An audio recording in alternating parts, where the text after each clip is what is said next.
What's up guys? Welcome to my vlog. My vlog is welcome. Nandito tayo ngayon papuntang San Jose del Monte, Bulacan. Ang traffic talaga dito.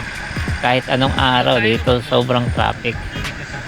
Dito na tayo sa Fairview. Ayan, papuntang ano na tayo, Bulacan. Ayan.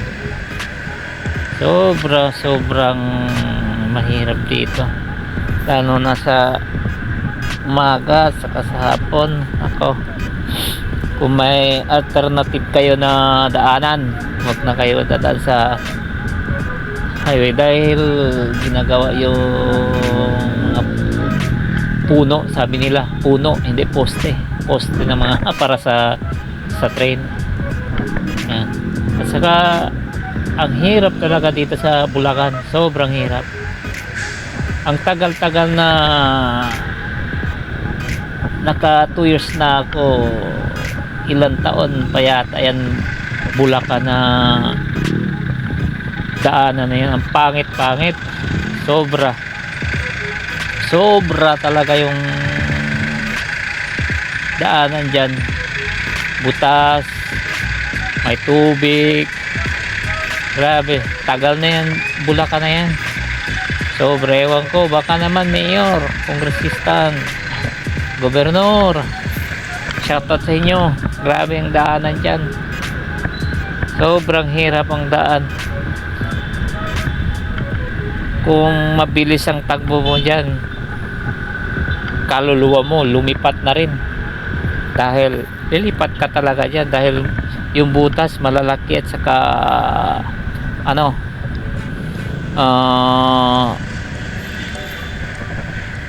malalim talaga yung butas. Papunta pala ako Bulacan, pero papuntang SM Fairview, ang sobrang traffic na niya, ang habang-haba. Kasi yung iba ayaw magbigayan eh. Lahat ay gusto maging mauna.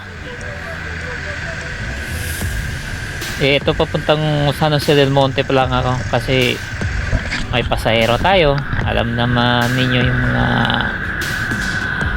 mga riders, angkas, basta saan kung may pasahero dali natin. Kahit papuntang Zamboanga pa yan, kahit puntang Seb, basta may pasahero dali natin, basta may mag-booking sa atin. Ganon yung mga angkas ngayon. Perfect na perfect sa right yan. Iwas ignore yan, iwas cancel din yan. Pero ako nakakancel ako kung ang layong ikot ng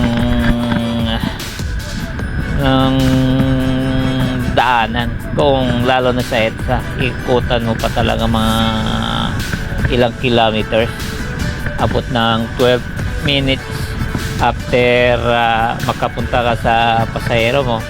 Kinakancel ko na kasi ang layo na yun, saka traffic, hindi ko na pinupunta. Kinakancel ko na dahil pagkatapos yung ano niya 60, 70 ganun lang, pagkatapos layo pinuntahan. Hindi naman hindi ko pinupunta yung ganun na 50 ganito. Pinupuntahan ko basta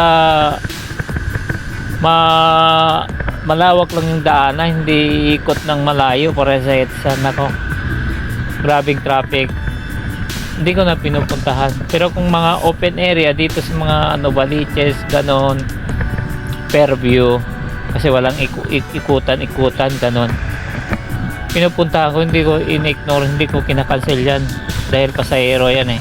Pero yung kung para sa EDSA, nandito ko sa kabila, then yung pasahero nandun sa kabila, mini-message ko na lang na sabihin ko na i-cancel na lang niya, mag-booking siya ulit para may papasok sa kanya yung mas malapit sa kanya, yung mga angkas o mga iba dyan, mga angkas rin. Kasi mahirap na sa traffic pa lang, wala na, patay ka na sa gasolina. Pero kung malayo na ganang rides niya almost mga 300 yung rates niya. Pinupuntahan ko kasi malayo yung kasi hindi ka lugi doon kahit na traffic man, ilang minuto ka doon sa traffic, at least yung rate niya mataas, okay na yun, bawi ka na rin. Pero kung yung 50 lang pagkatapos ang layo ko pa ikutan, kasi mas maganda yung magsabi ka ng totoo kontra yung hindi ka nagsasabi ng totoo. Message ko na cancel na lang siya, then mag-booking ulit yung baka may malapit doon sa kanya, mas maganda, mas mabilis kaysa maghintay siya sa akin. Kung meron iba nagmamadali ganito, edi minsan nga sir, saan ka na, nagmamadali ako, ganyan, katapos turo pa yung daan kung saan ka dadaan. Minsan kahit one way, pero hindi naman lahat na bagay na sinusunod ko yung pasahero. Hindi ko lang kabisado yung lugar dahil sinusunod ko. Pero kung kabisado ko yung lugar, nakadalawang huli na ako dyan sa Maynila. Maylina na yan, maraming one way dyan. Salamat guys, thank you, Sokran, I love you.